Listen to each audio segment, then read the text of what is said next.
Okay.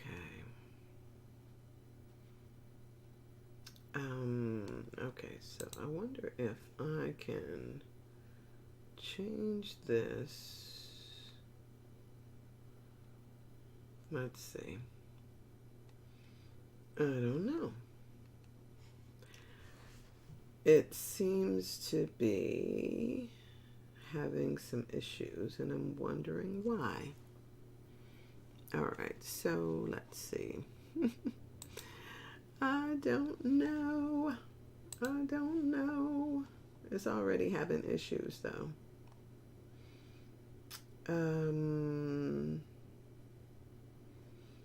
Not sure. I am not sure how to change these settings. So I have that. I don't know how to change settings. And I think I'm streaming already. Am I? Whew, maybe I am. Maybe I am. Good. Googly moogly. That is crazy.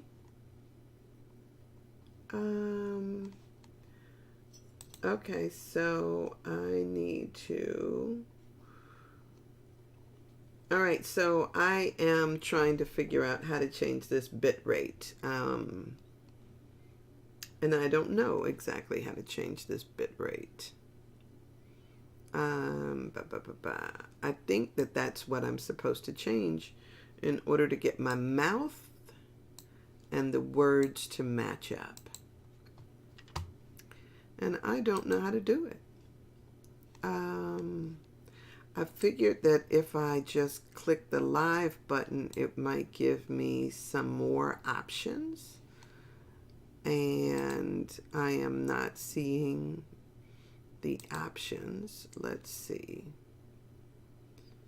I don't know. Let's see if I do this in the middle of it. Preset is very fast. It says very fast. Frames per second. I wonder which is moving fastest. Is it my frames per second? Or is it something else? It would be nice if it would. Let's see. I'm not exactly sure of what this means. Please give a preset a name. Okay. Let's see. Slow down. Slow down. Okay. So save and close. And any changes you made, what is that going to say? Will be used probably next time. I don't know. Oh, you guys, this is crazy. I don't know.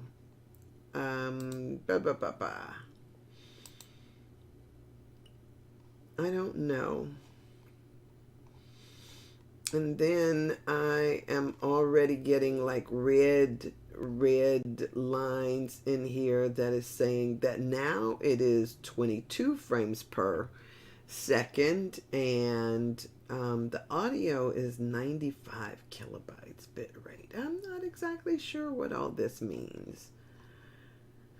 Oh my gosh, help. Maybe you don't even see me yet. Okay, so pause.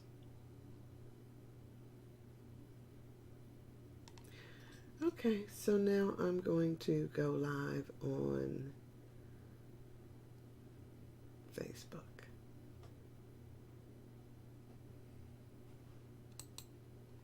Okay, it's done. It's done. Good morning. this says that I have already been on here live for a few minutes now. 5 minutes is what it says by my clock. But I know that that is not quite right. I am greeting you this day. It is Tuesday, and I am, it's good morning. Good morning. Good morning. I am thrilled as always to be here, and I will say to you guys that I had a rough day yesterday. When I got off of here, for some reason, I had a headache, and I had some body aches and all of this other craziness, and so I vegged out for most of the day, and I am on the mend. I am claiming that if I'm not already mended, that I am on the mend as we speak. I'm not exactly sure of what all of the stuff was, but whatever the case may be, it is done. It is done. It is done. So, just thrilled to have that. I'm claiming that it is behind me now. I did have the opportunity to just lounge and sleep most of the day. One of the things that I will say to you, good morning, Michael. One of the things I will say to you is that I'm one of those people that believes when my body is saying something to me, I need to listen. So I shut it down. And so most of the day yesterday, I spent in, just kind of taking it easy and trying to drink lots of water and work through whatever it was that my body wanted to go through. So, that was what it is. Michael, how is my lip and voice coordination this morning? If you are actually looking at me. I tried to fix some of the bit rate, but it did not. I am unsure whether or not it has done any good or if it took. It said something like I have to, that the settings won't take place immediately. It might be next time I start the broadcast. I don't know. But if you could let me know, I would be grateful. So yesterday was, like I said, it was an interesting day, and it was Martin Luther King Day, so a lot of people had the leisure to be off work, and I hope you enjoyed your day. And it's still off. Okay, thank you. I gotta figure that out. I don't know I don't know that it matters if my words are before my lip movement or my lip movement comes first and then my words. I'm not sure. But I think that it's something having to do with how many, I keep getting these red lights that are talking about in the frames per second. So I don't know what all that means, but I'll keep working at it. Thank you. Sooner or later, I'll have this coordinated or in sync. That I'm claiming that. I'm claiming it. So thank you. So yesterday was interesting because I had a lot of, what do I want to say? I had phone calls. I had just the leisure to sit back and, investigate some things. And I'm going to talk to you about that in just a few minutes. I want to do the daily guides for you. I don't know if, I enjoy reading these. Even when I don't agree with what it says, I still enjoy reading it. And so, this is out of the Science of Mind book prepared by Dr. Marilyn Louise Leo. And And so here we go with this. For today, it's accepting our peace within. Accepting our peace within. And the first quote that she uses comes from the 46th Psalm, and it says, "Be still and know that I am God." And then the Ernest Holmes quote that she uses is, "Peace, an inner calm so complete that nothing can disturb it." Ah, that's good. And I don't know if you've had an inner peace so strong that nothing can disturb it. And many times we go in and out of that state, but having peace in your life is an amazing, amazing thing. So here's what she wrote for today. What does it mean to be totally at peace? Is it to be without conflict? Perhaps. But I think it is much more. It has to do with reaching agreements with ourselves, allowing nothing to disturb our inner calm. We may reach this inner calm when we become totally in tune with the infinite, when we come to a place within of knowing that we are at all times at one with that infinite expression of love. No matter what we experience at any given moment, we have the freedom of choice to be at peace, serene, calm, in love. Things happen during the day that may take us by surprise. A near miss of a speeding car, a child becoming overly upset by something we might consider a minor mishap, an unexpected letter in the mail with unhappy news. That's dating her, huh? Or there might be some other conflict with a workmate or employee or employer or spouse. This is the most important time to say yes to peace. It is not a time for agitation of fear, but of remembering our principles of peace within. I think I got a thing from Tammy. Hey, Tammy, if that was you. Whatever challenge or seeming turmoil may be taking place around you, stop and remember the psalm. Be still and know that I am God. It is the infinite presence within each of us. There are not mere words. These are not mere words to say, but deeply felt expression and realization of truth. For me, these words have a wonderful calming effect. The affirmation that she put with this is, thank you. The affirmation she put with this is, as I accept only peace and calm, contentment, for the peace of God is my peace now. Good morning, Linda. How are you? She says good morning to everyone. Good morning, Ruth. How are you?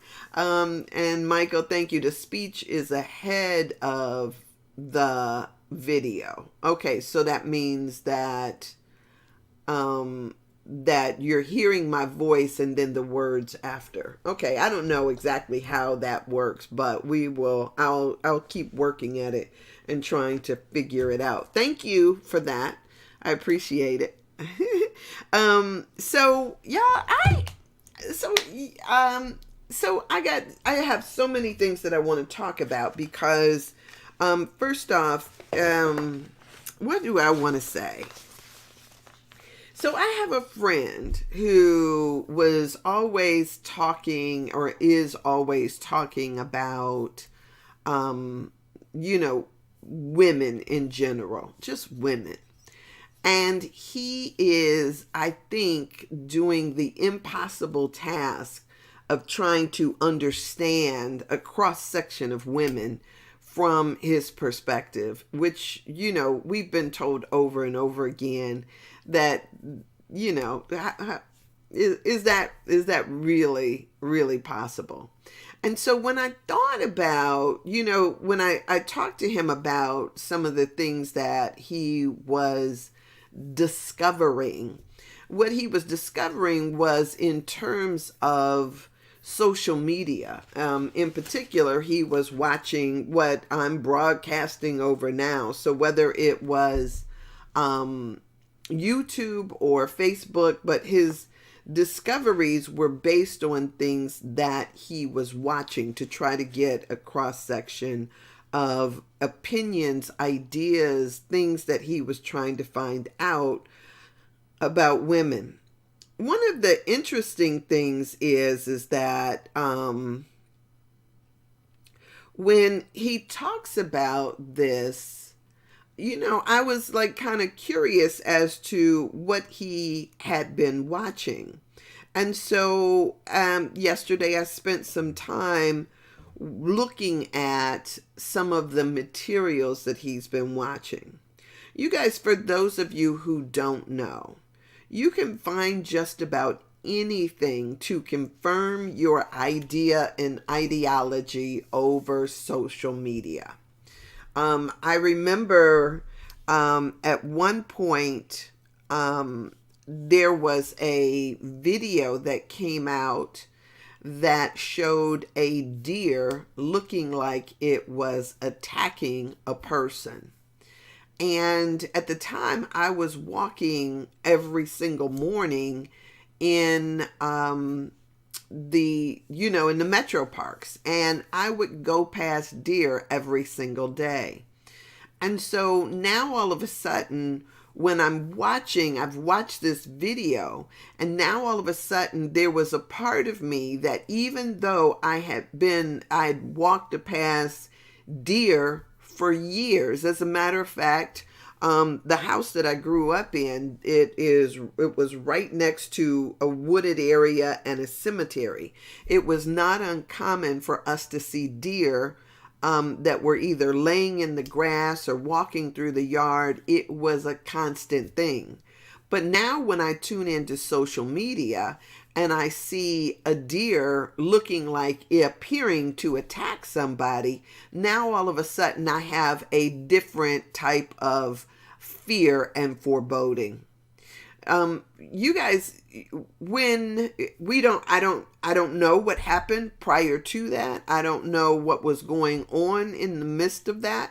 But when you see these things, it can really now all of a sudden give you this level of fear. I often talk about how different medias, whether we are talking about the news media, whether we're talking about social media, we have a tendency to see things and then and a lot of people, if you don't know how to discern what it is you're viewing, a lot of people will naturally become fearful, whether it is of deer or people or black folks or whatever it is.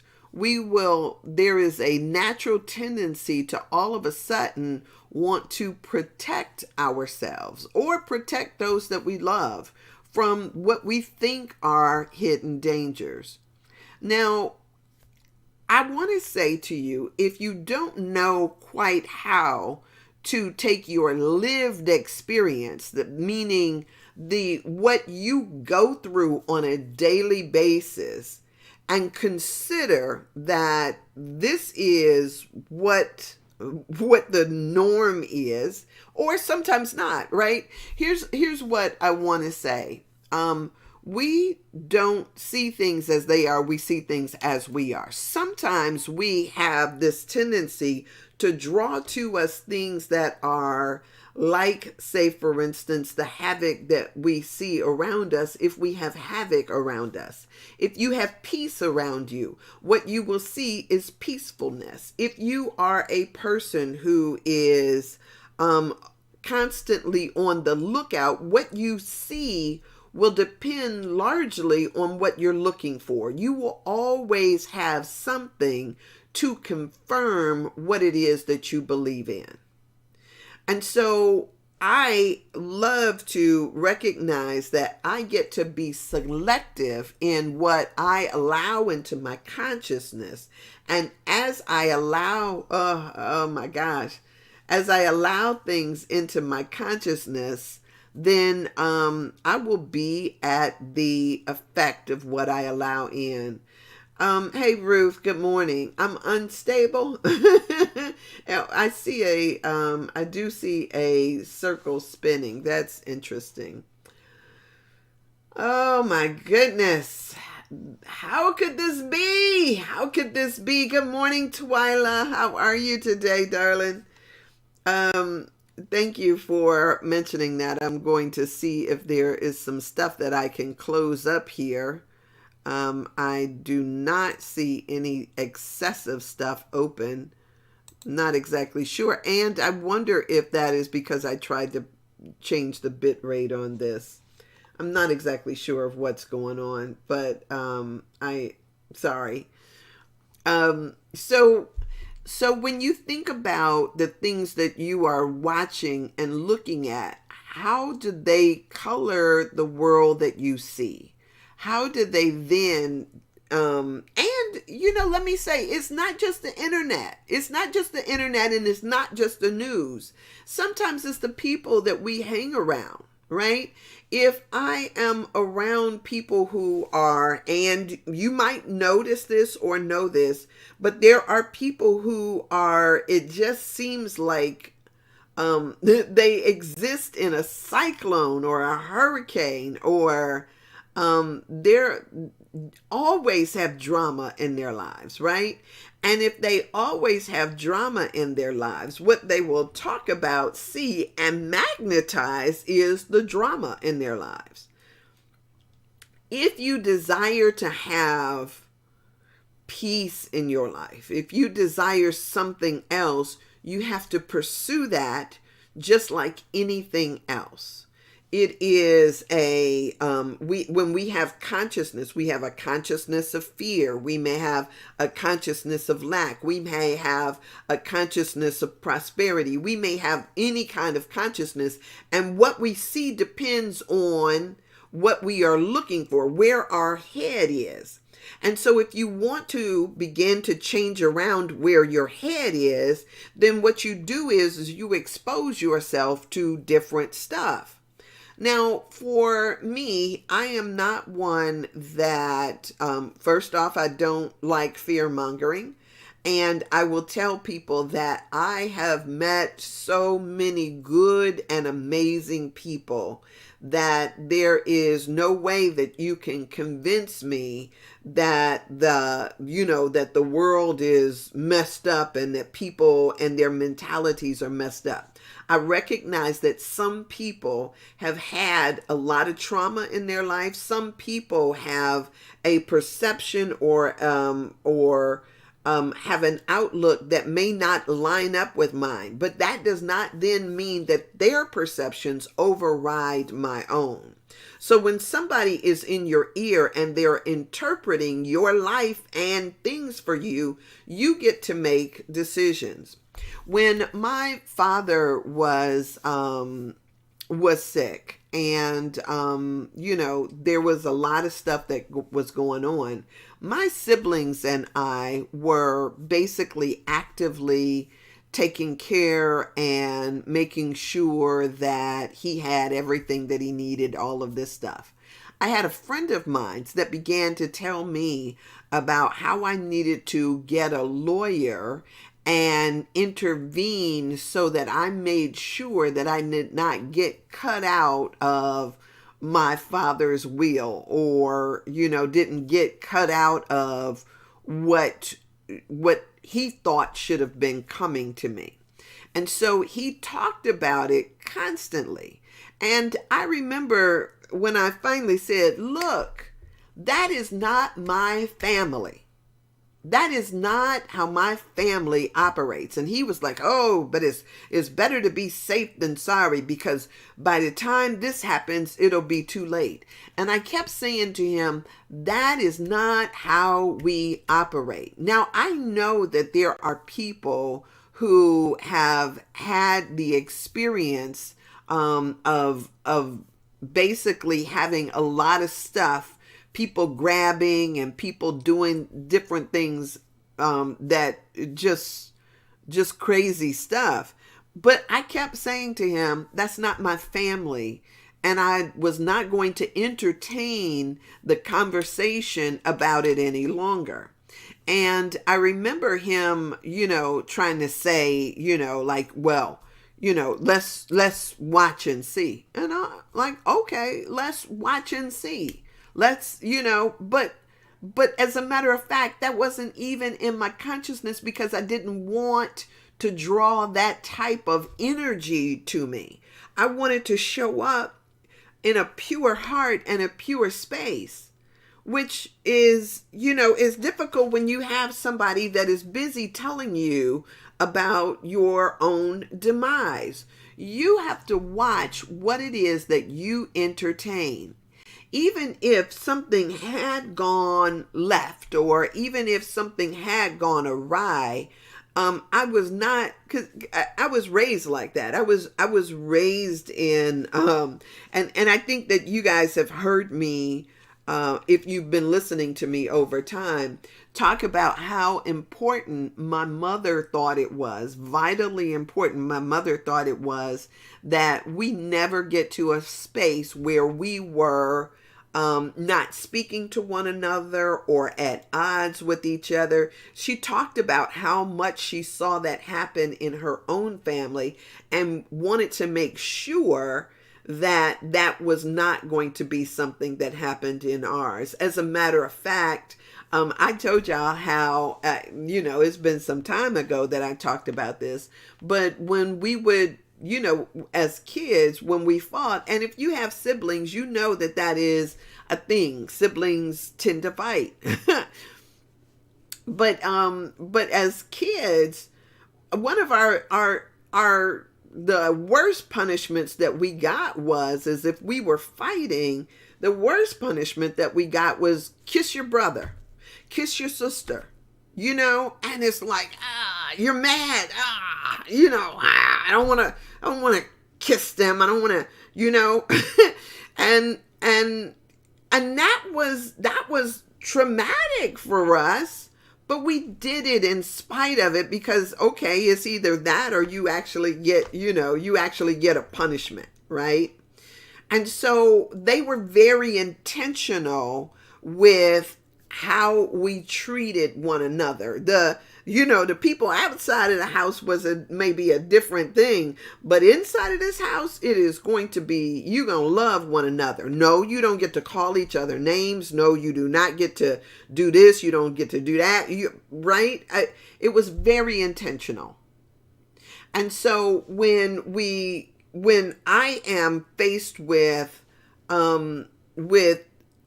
stuff that shows me that, people do things that are out of what treacherous or whatever, I'm looking at it like the book I was telling you about, Oprah's book that says, What Happened to You?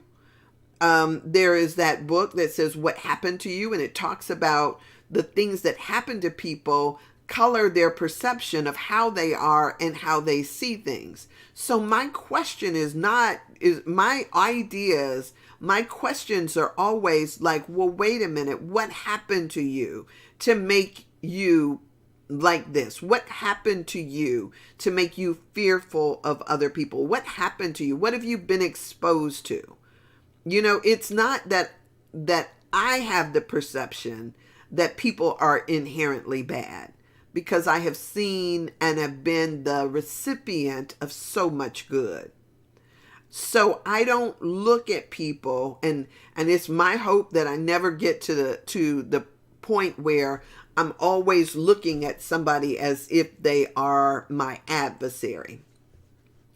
I am a lover of women. I love women. I'm not in a, I'm straight. I do men. I'm into men, but I love my sisters.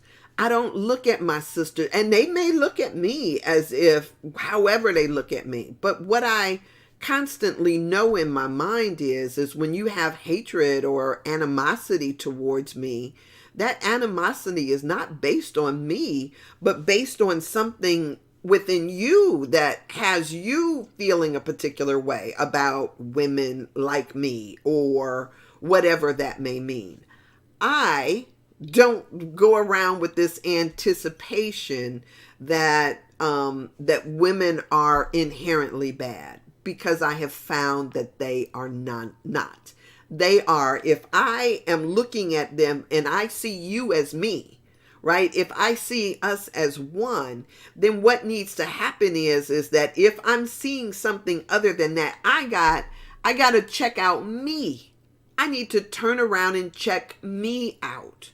What part of me is projecting something onto you? And I know some people, this has not been your experience. I had a girlfriend who, as I was flipping through my phone and I was showing her pictures, and she told me, she kind of, there was this woman that she saw in a picture of mine, and who I thought was a sweetie pie. I thought this, what could possibly be? And she was, she kind of bristled up, and, and it was out of uncharacteristic of her. But, as she talked about it, she came back and she told me, she was like, well, Sandra, my first husband that she was married to cheated on me, and he cheated on me with that woman, which was a shocker to me. It's a shocker to me. But here's, I've been through that type of thing enough to know that it is rarely about when somebody has been unfaithful to me. It's never about me. I tell people, when you lie to me, it's never about me. And that is one of those things that it becomes really hard for people to accept, because we take things so personal. We take it like, oh, they did this to me. It's not about you. All of these things are about them. Let me see if I can explain it to you in a different way. When a person, say for instance, a person lies to you, when they lie to you, it is usually out of fear that if you knew the real me, or if you knew the truth about this, you wouldn't accept me.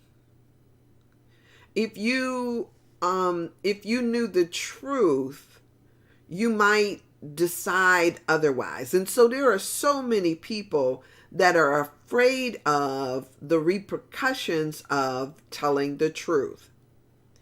It's about their fear and not your stuff. And so when I think of it in that way, I usually tell folks, I don't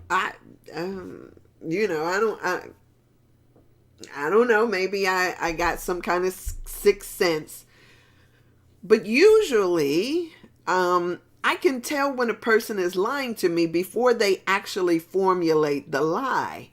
However, since it's never about me, I kind of disregard it. As a matter of fact, I act as if I don't even hear it, because now what I get to do is I get to ask you, and I may not ask you verbally, but I get to say, choose again. I was talking to a guy the other day, and I had to say to him, don't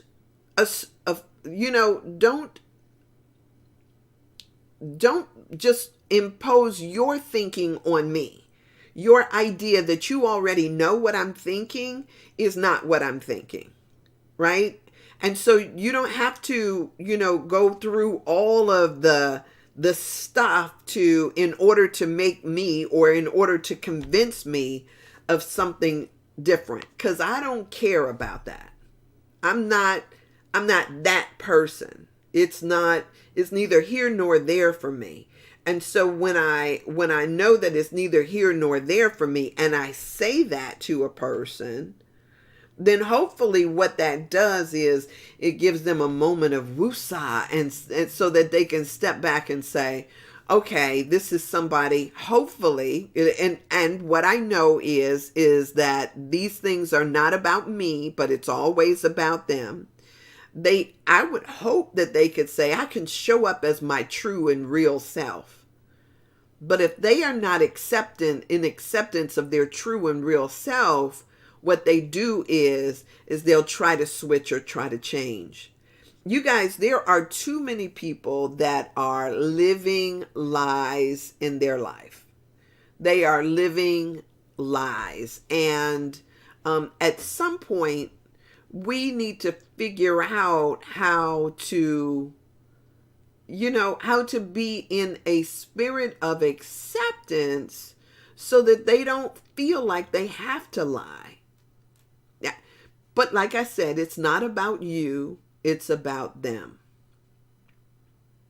So there's so many things that could possibly happen. That is not to say that when I've had contention in my relationships that I stayed.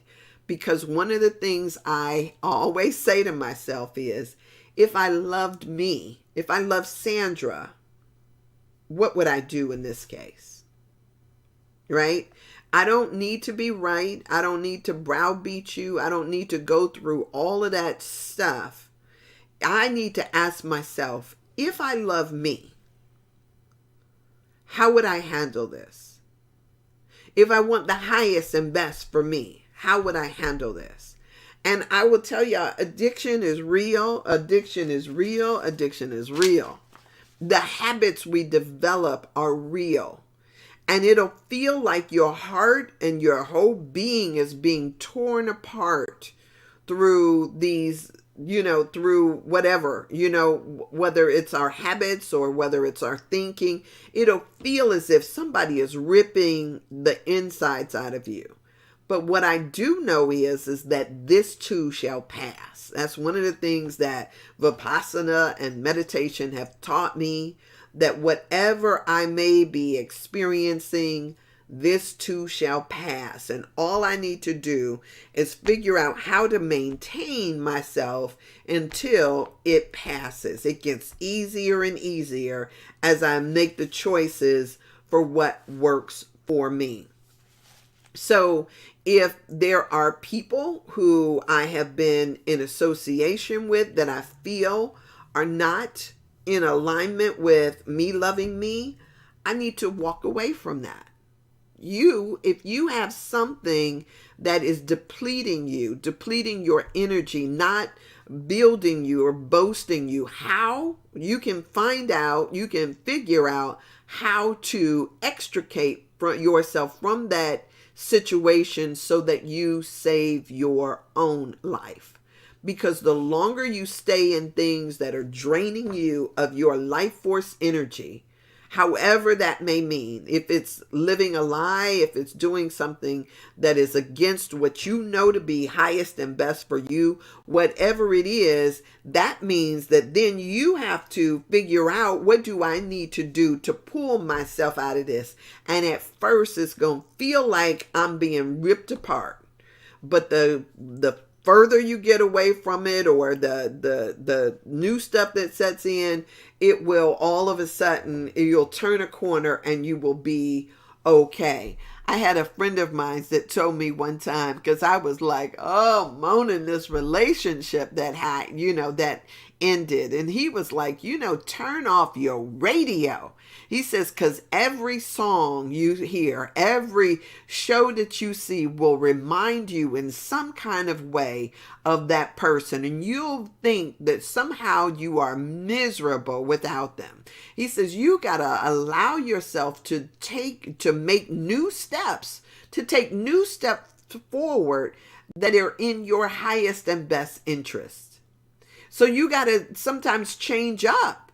If before you were coming home and watching TV or doing one thing, then go to the gym so that you're not in that thing. So you're not sitting up there saying, we used to, and figure out how to choose you.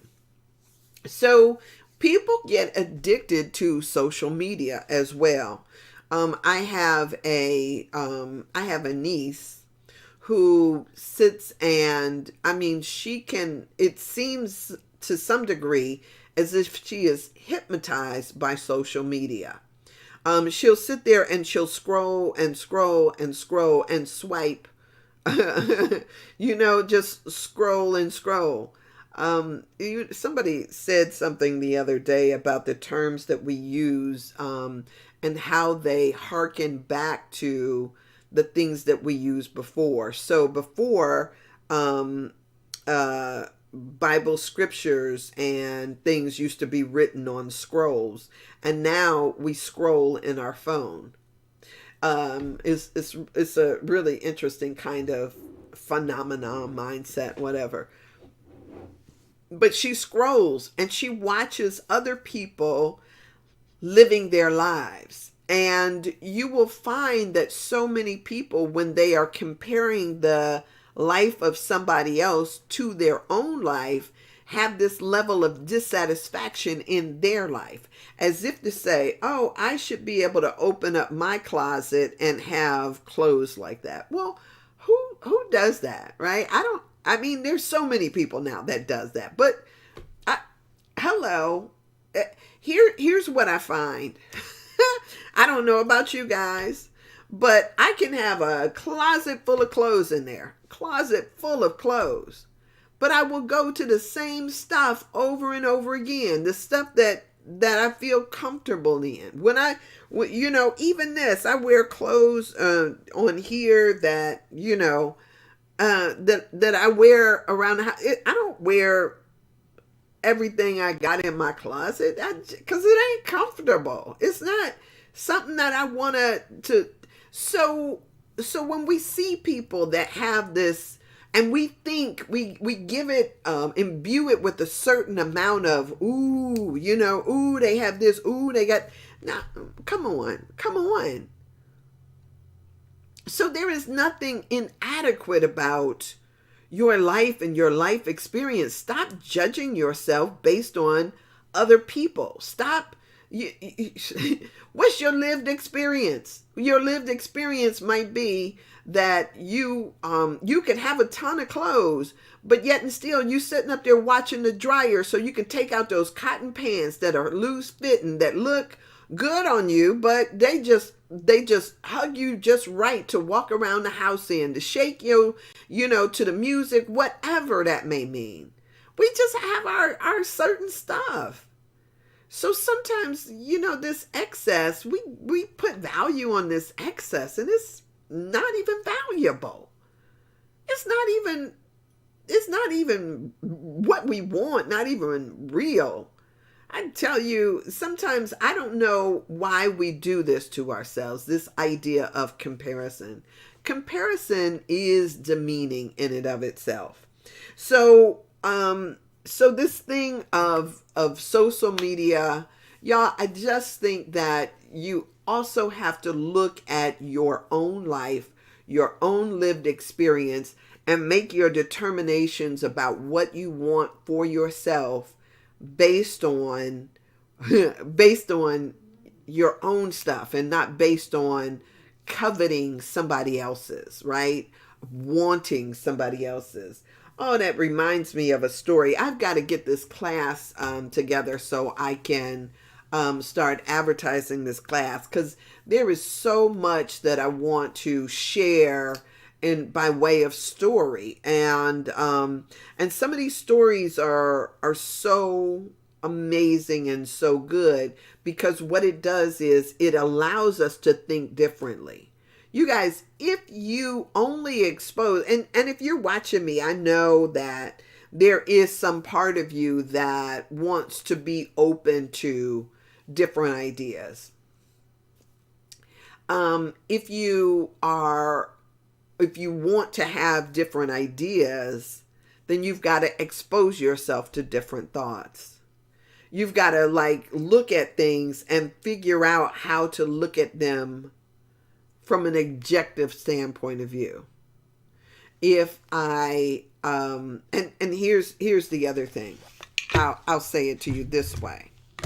Here's what I find It's hard for me to change my mind about something that I am holding tightly to.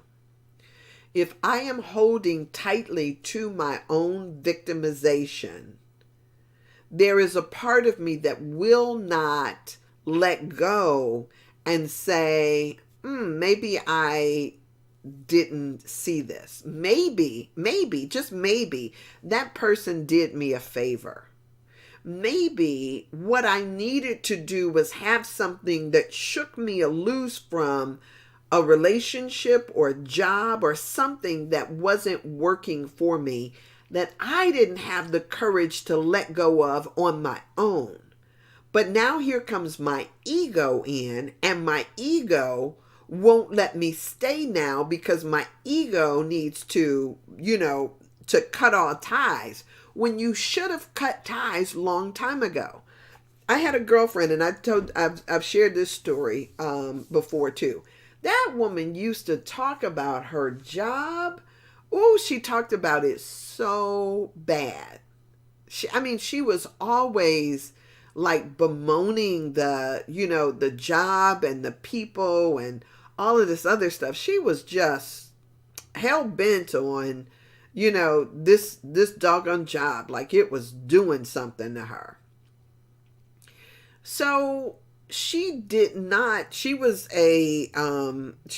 the manager. Let's say she wasn't the manager. She was the assistant manager. And she always had issues. It was, I was taking a class with her, and she would come to class and she would just kind of like dump, like, this is what happened today. This is what they did. This is what such as. She was always in that thing. And so then one day the phone is ringing. This is when the phone was still on the wall. The phone was ringing, and I pick up the phone. Hello? All I could hear was, and I'm like, who is this? Right? Because this is phone still on the wall. I didn't have a caller ID. All I could hear was this crying. And so I'm like thinking, who the heck is this? And so I'm like, hello, what, hello, what can you, like, and so finally she said, I got fired. And then I caught her voice, and let's say her name was Eloise. I caught her voice. Girl, Eloise, yeah, you got fired. And she says, yeah. I said, congratulations. How could you say that? What? I was like, as much as you hated that job, are you serious? I said, congratulations. They did for you what you didn't have the courage to do for yourself. A lot of times our relationships are horrible.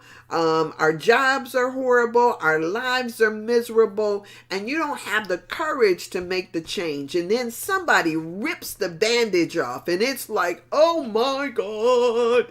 Right? You all in your feelings about it. Oh my goodness. Good morning, Sandra. You all in your feelings about it. Can't even, oh no, how could this happen to me? It's an ego thing. Our ego wants to be right. Our ego feels damaged. Our ego wants us to, to always be right, to be, And so when this woman she's crying and she's saying all of this stuff to me, and I'm like, well, girl, you hated that. And I know a lot of people who are miserable. And so she was mad at me. She was angry at me for saying that, but I talked to her through it a bit. I was doing then what I'm doing now. I talked her through it a bit to the point where she got off the phone and she seemed calm, but it seemed like she was still kind of like in her feelings about it. Okay. Fast forward, it didn't even take a month. It didn't take but about 3 weeks before she got offered a job even better than the one she got fired from. She got offered a job, more pay, and she didn't even have to look for it. They came after her. And so then when she comes back and she's telling me about, all of the upgrades that she got, all of the stuff that was, now she got to run the agency. She got to, she got a bump in pay. She got this, she got that. She got, as far as her benefits package was concerned, she got more stuff. And then she's sitting there like, she didn't even, I'm trying to remember if she had the courage to say, wow, this is the best thing that ever happened to me. Because, sometimes we don't want to admit that him leaving was the best thing that happened to you. We don't want to admit that somebody passing, dying was the best thing that ever happened to you, because it sounds so harsh and so cruel. It does. But sometimes we need, God steps in and sets us free from the hell that we stay chained to.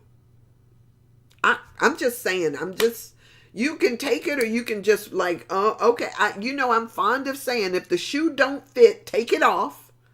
But if there is some part of you that can see some truth in that, right?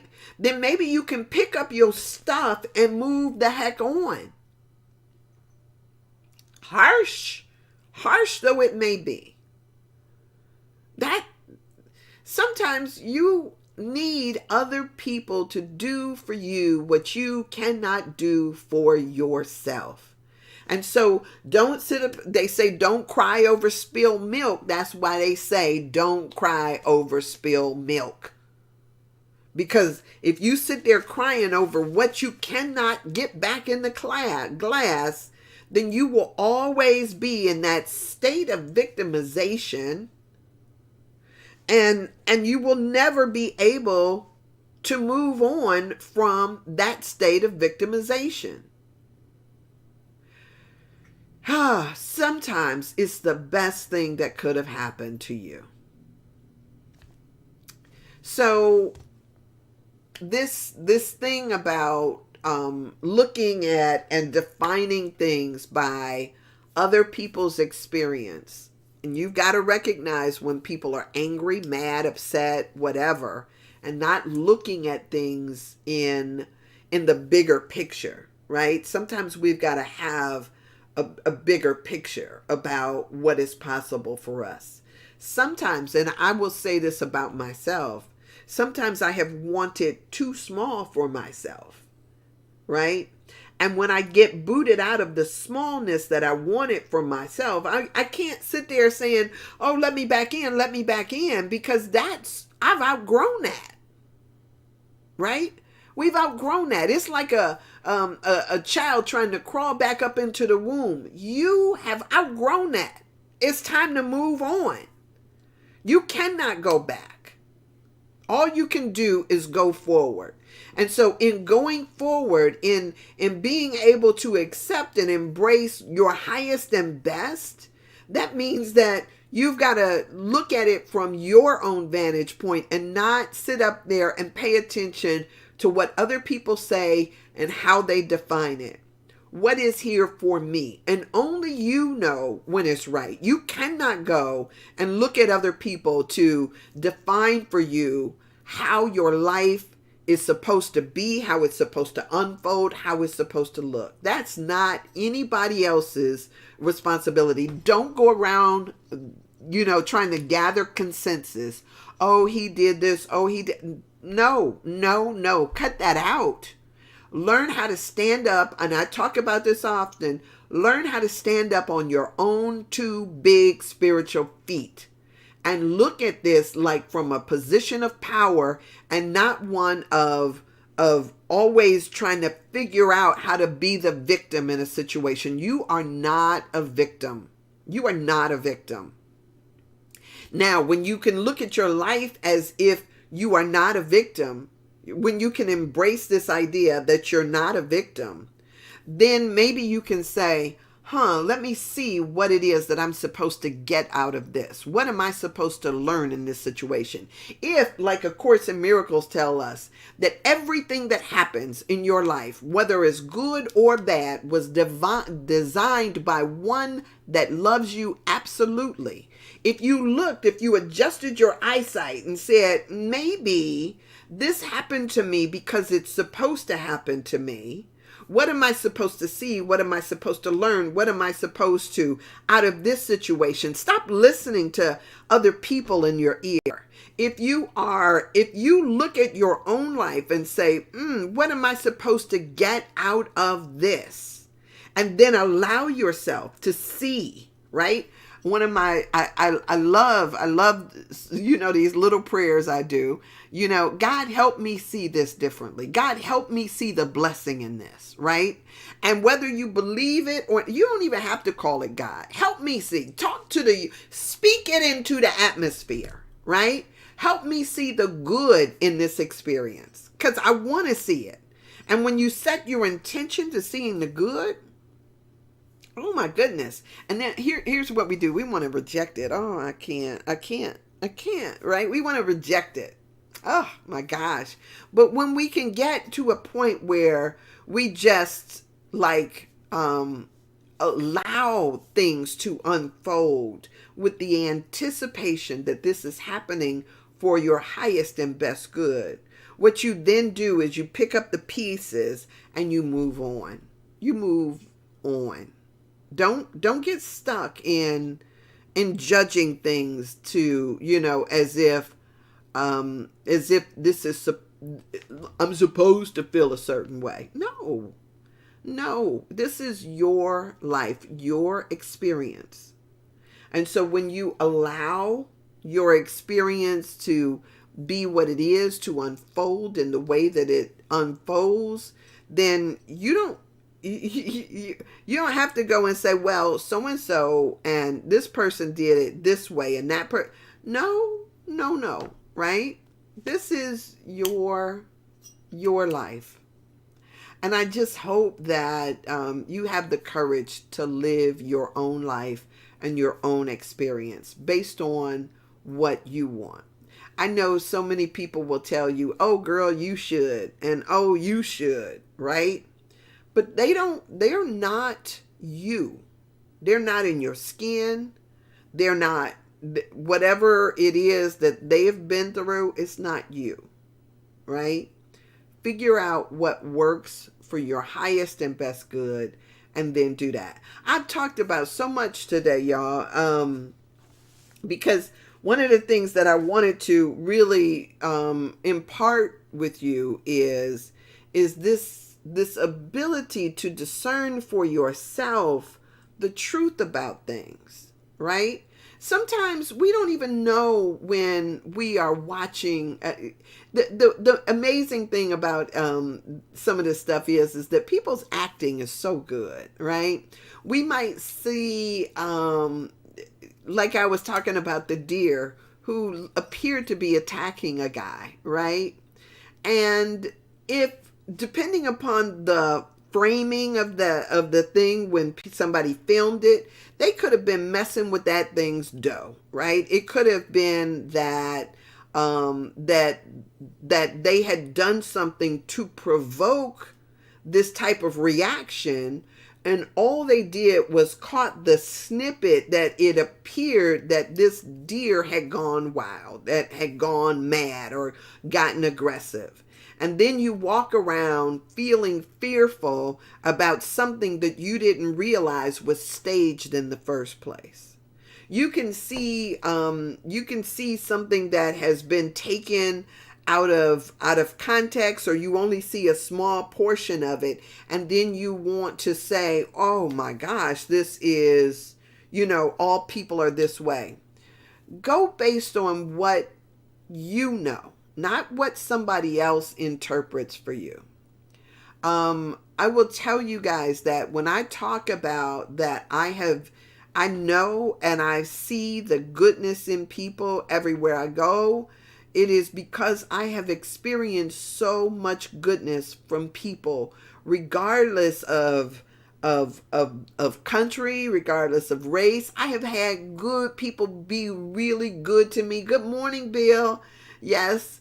I have had people be really good to me that didn't even speak my language. And they were busy trying to figure out, how do I help this woman? How do I, right?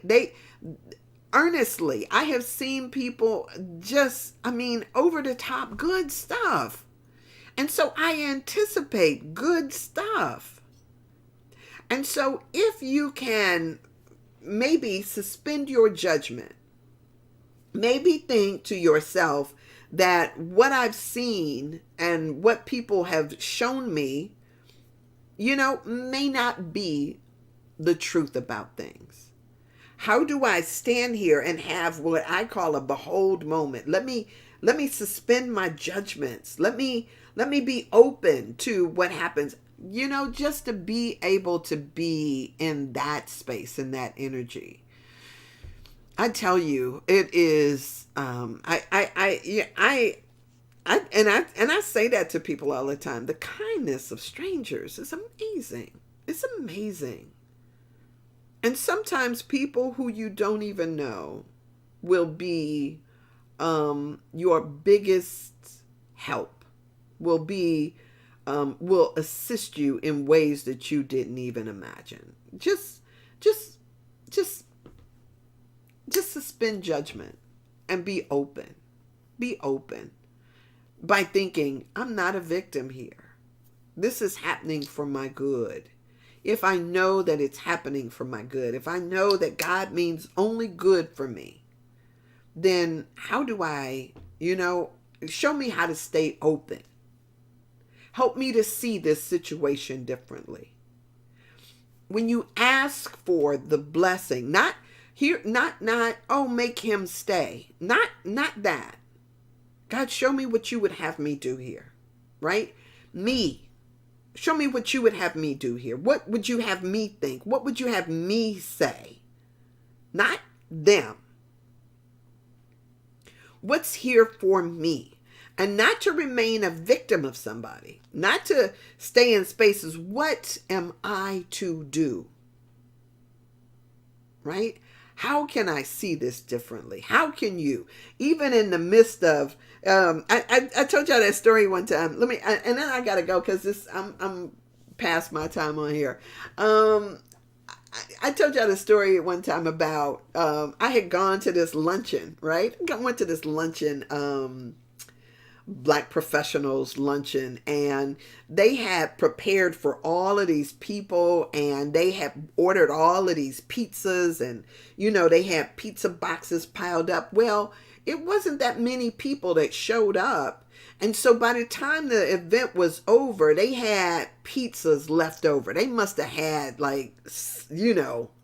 I don't know, maybe 6 pizzas left over. And since most of these people were going back to their own prospective offices, they, the pizzas, I was like, I'm going home. Give me one of those pizzas, right? I took a whole large pizza with, all of this. I picked out the pizza that I wanted and I got it. And I'm going home, and I'm just thinking to myself, I don't know if y'all are like this, but I got a pizza. I came up on a whole pizza. Right? It's free. It was good. Blah, blah, blah. I go to my car. I sit that thing on the passenger seat, and I start in the direction of going home. I needed to stop and drop off some paperwork at this one place. And I parked my car right outside of the door, and I run in to drop the paperwork off. I come back, and I'm still in my mind thinking, oh, this pizza, I'm going to have a couple of slices tonight, and maybe I could stop and get some salad to go with it. I can have this in the morning, for lunch, and then again for dinner. So I got, 3 meals covered here with this one pizza. I was so excited, y'all. It's just silly, I know. It's silly because I could have, whatever. I was so excited about this dang on pizza. So I go out there, I go drop this, the forms off, and I come back, I run and I get in my car. And then I'm thinking as I'm driving home, I'm just going to grab, at the time I was still eating meat, I'm going to just grab a pepperoni off of this pizza. And I went to open up the box and where the heck is the pizza? Now, silly me, I look over in the back seat like, did I, where the pizza, right? Where is my pizza? I stopped, like, where is my pizza? I'm looking on the floor. I'm looking under the seat. Where is my pizza? Is this, what happened to the pizza? Y'all, somebody stole my pizza out of my car. Just that quick. It wasn't even 5 minutes and somebody had stole my pizza. I was so upset. And I'm just like beside myself with, oh my God, my pizza is gone. I'm tempted to want to circle back. Like I wanted to do a U-turn and go back and see who's out there eating my pizza. But then I thought to myself, like, oh, you know what? I was right there in front of that church where they have a lot of people that are homeless that hang out there during the day. Oh, man. I was like, could it have been one of them that stole my pizza? And as I pondered that thought, I thought, wow. Why didn't I just offer somebody else the dang on pizza instead of making it necessary that they go in my car and get my pizza? Had I just, I could have just gotten 2 of the pizzas because I only took 1, trying not to be greedy. Had I thought I'm about to go by this place to drop off this form, I could have, would they have taken both? Could I have offered the pizza?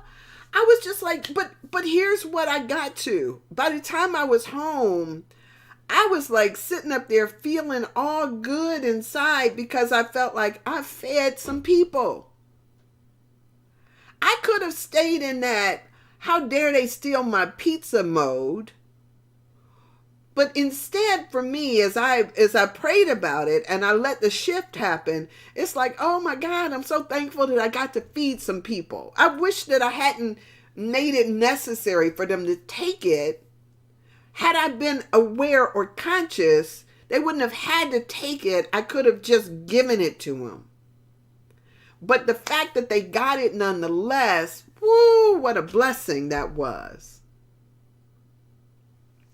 Sometimes we have to allow ourselves to have a shift in perception, to see things, to open up so that we can see things differently. And when we allow that shift to happen, like when we just pray for, like, help me see how this is blessing me instead of how I'm the victim in all this. Let me see how this is working for my good instead of me looking at it like, oh, how could this, just allow the shift to happen. And so when you allow the shift to happen, it's amazing. It's amazing because you can get yourself off of that doggone cross. In A Course in Miracles, it says, there's this thing that says, you are free to get up on that cross as many times as you want. Or you can declare that has been accomplished and get down. Right? You don't need to be a victim. You don't need to be a martyr. You don't need to be all of that. Get down. Oh, I know that's hard for some people to accept because we're so invested. What they did to me. He raped me, or he took my this, or he walked away, or she, she broke my heart. She did, she cheated. She did this. She did. We're always looking at what somebody else does. It's me, it's me, it's me, oh Lord. Standing in the need of prayer. Always. It's just you. It's just you. Help me to see what I'm supposed to get from this. Help me to see what I'm supposed to do here. Ah, I'm going to tell you, I just think that coming from a position of power instead of one of victimhood is always so much more satisfying. You guys, we get to create the stories. We get to tell ourselves the stories that we're going to believe. You can believe you're a victim. But you never, if you're always in the victim mode and never see it from a different, if you don't allow the shift to happen, you'll be stuck looking through that same lens. And that same lens disempowers you. Think about that. I mean, just consider, right? You look, if the shoe don't fit, take it off. But if it does, let's see. All right, y'all. That's what I got today. That was good for me. I hope it was good for you. Yeah, I hope it was good for you. Blessings to you. May you have an amazing day. And may you find the little prayers that just, whatever it is, help me to see this different. Help me to, right. Just transforming your ideas about what you experience and what you see. All right. So I love and adore y'all. And I will be here tomorrow. And God willing. And we're claiming it as all good. All right. So blessings. All right. I'm out of here. That's it for me. Bye. All right. And I think here. Okay. I don't know how this goes.